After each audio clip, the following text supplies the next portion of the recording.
1074 has set some things in motion and we have to talk about it. There's been some crazy stuff happening in this chapter, and I'm super excited for Kuma's backstory. I think the approach they're going with now is a lot better, where it's better than how Kaido was done. It's better. It's more back to the original way of doing backstories, where you're still involved with the character while the backstory is going on. So you're still seeing bits of how he is to present to compare him to how he was now, and the scenes are relevant and characters are talking about them, and it makes a lot more sense. Whereas with Kaido, it was 3 panels and there was no... The only reason you'd have it is, oh, your life flashes before your eyes. And honestly, if they're the scenes you see when your life is flashing before your eyes, that is pretty sad. I'm not going to lie to you. So, poor El Kaido. But we need to talk about a lot in this chapter. For one, Vivi is safe, alright?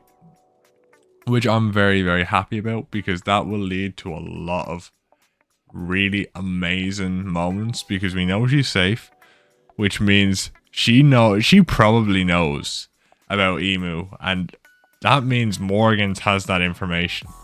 We can assume she knows, or to some capacity, or she knows that Gorosei killed Cobra, and this means Morgans has to know.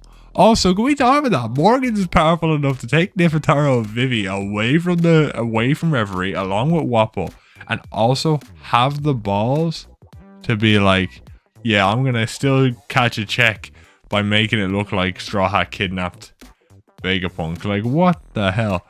Also, we see that Bonnie sees Kuma's memories, which obviously I talked about before, but I thought Vegapunk would come in with her as well. But he did not. And where is he now? Obviously, I hear a lot of people on Twitter saying it's like Shiryu or something, but I don't think so. I think Blackbeard's too preoccupied, because the law stuff is taking place as well. So he'd be too preoccupied with law right now to actually do anything. But there's no one else in my mind that it could be. So it has to be either a character we're unaware of right now, or it is Blackbeard. And because I'm thinking about it now, because law and stuff, that could have happened while they were on their way to Egghead. You could argue. There's a lot of different things you could argue to make it make sense. But I don't know. Personally, I don't think it's Shiryu. But again, you can argue different ways. It could have been... It could just be all a ruse. It might have been the traitor. The traitor might have took him. Hell, it could have been Carabo. You know, they could show that Carabo just took him and is bringing him back to whoever he was talking about, because Carabo is still on the island and no one's been talking about him for a good while.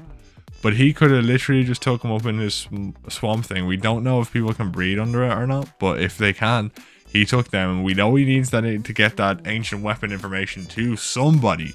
But who it is very important. Who is it? Blackbeard?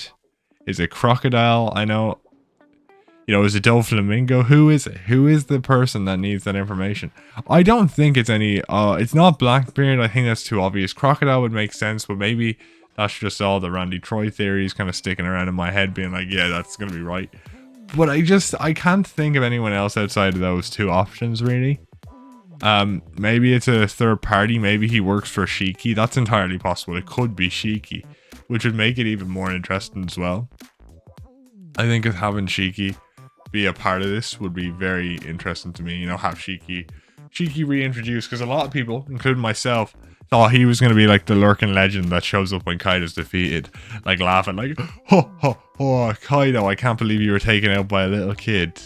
But it's my turn now, and then we get some shit where like they're defeated by Shiki, or Shiki takes Robin. That was the big theory at that time, or he is that sort of stuff, And I don't know, I still want Shiki to have an impact, because as we said before, as I've said about Uta, if she doesn't show up in the main story, it kind of, I think, diminishes the Luffy story and many other people's story, because to his actual dream, to what his dream is, she is important to it. We saw that through the movie. Whatever his dream is, she is important. She was the instigator for him to have a dream in the first place. The whole New Genesis idea, right? So introducing Shiki as a movie character would hopefully build up to introducing Uta in the manga at some point. I do want her to be introduced. I know it's like, oh, but she died in this movie or whatever, but I hope not. I hope they introduce something and we get a better approach to movie characters than we have in the past. Like Zephyr's a really cool character, but he hasn't been canonized, and neither Shiki is canon, but we haven't seen him. Now we're obviously going to see him in flashbacks and stuff like that, but I want to see a modern day Shiki, and I want to see where he's at. He'll probably be that old man scaling feat we have, you know, with Rayleigh and Garp.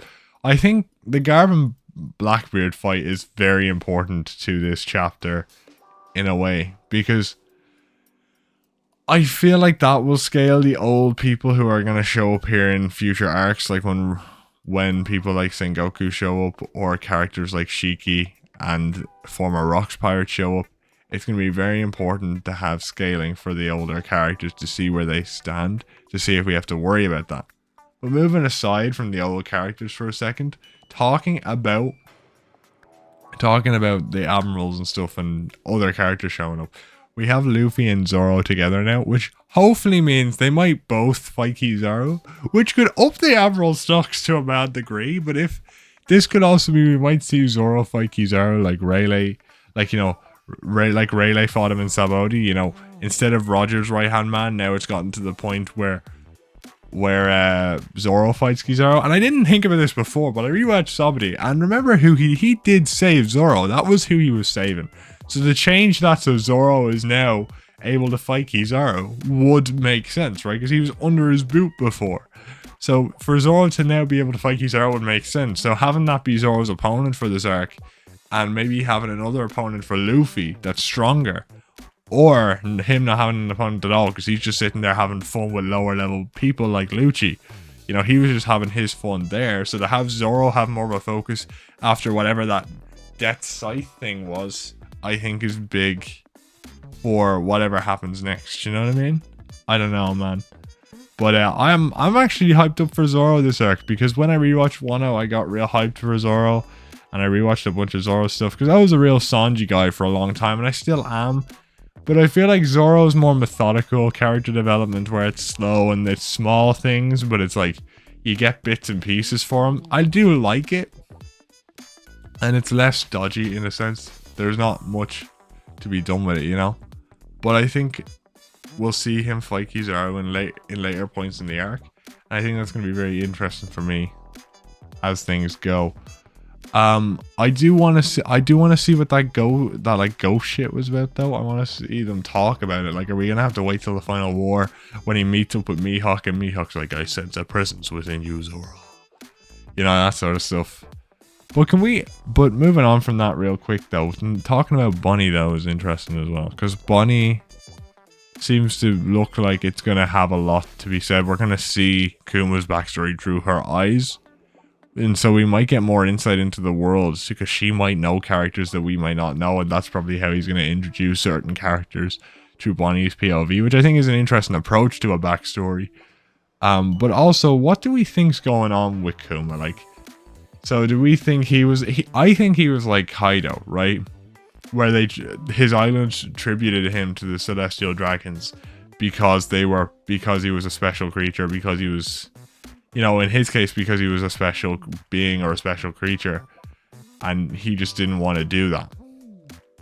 Right? And that's why it's going to mean so much more that he voluntarily became a slave to the Celestial Dragons later on, because it means his friends and his cause were so important to him that he relived that torture that he went through in his earlier life. And so I think it's going to, if that is the case, I think it's going to be a fantastic full circle event for Kuma. It also makes Vegapunk seem absolutely awful, but to be honest, he hasn't been looking great for the past few chapters, has he? With his stuff about not caring about people's approaches after he creates essentially the internet, or caring about Bonnie's emotions and different things. So I don't know. I still want Logic to be the main Vegapunk somehow. Someone brought that up online, and I was like, that idea is so cool. I mean, he's wearing a mask. He has to be hiding something, and I really want, because that design is such a good design compared to the other Vegapunk design. I do like that design, but I don't know. Shaka is still my preferred design, in my personal opinion. I don't know. And Trader, well, I'm not even going to get into the Trader debate, because to be honest, it could just be Lilith, or it could just be Edison, but I don't really, to be honest, I don't care too much. I'm kind of on the Carabao train, but I don't really care too much about the Trader stuff, because I'm like, I'm never good at guessing this stuff. I can never come up with theories for traders because that sort of stuff just flies over my head. I never get any hints for that. And I feel like it's always pointless. Like, I remember when the My Hero Trader and all that, when like season 2 was coming out and the manga was like My Hero Trader, and this is when I was into My Hero and didn't drop it, but like that shit didn't get resolved for ages. And even the Conjuro stuff, like, I don't know, I just had no interest in it long term, really, in terms of like the trader. It was like, okay, cool. Conjuro was cool because of his character and how they developed it further, but I don't know. Yeah, I don't really have an interest in talking about the trader because, to be honest, it's like, I don't really care too much. There's a lot more going on that I care a lot about. Like Morgans, for example. Now, we talked about it briefly earlier on, but the idea that Morgans has that much power and knows potentially so much information is crazy. Morgans is potentially going to reveal all this stuff that is the catalyst for all the revolutions. We think Sabo and the Flame Emperor and everything he's seen. What if the person who reveals all this information was Morgans all along and they don't know about this? But here's what I'm wondering. How did Wapol have time to make a phone call and get Vivi and all them out to Morgans? Like, how did Morgan save him? We gotta get a flashback to all this because I want to see the Morgans feat. Top 5 in the verse Morgans, lads. You know? Bird wings, fucking wow.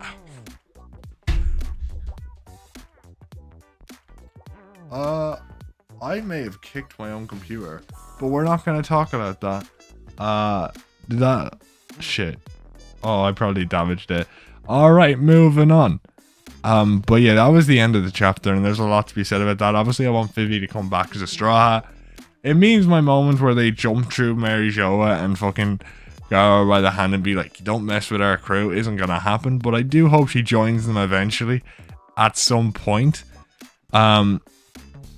But I do wonder when that's going to be now. Like, it might just be the final war when Morgan shows up to report on it or something like that. It's probably not going to be Elbath now. I mean, it still could be Elbath, and they still could be going to Egghead somehow. Like, this could be a big convergence of big players, and I'm interested to see where it goes. But hey, I'll get off my Vivi train for a little bit. And let me know what you guys thought about this chapter down in the comments below. And with that being said, I'll see you all next time. Goodbye.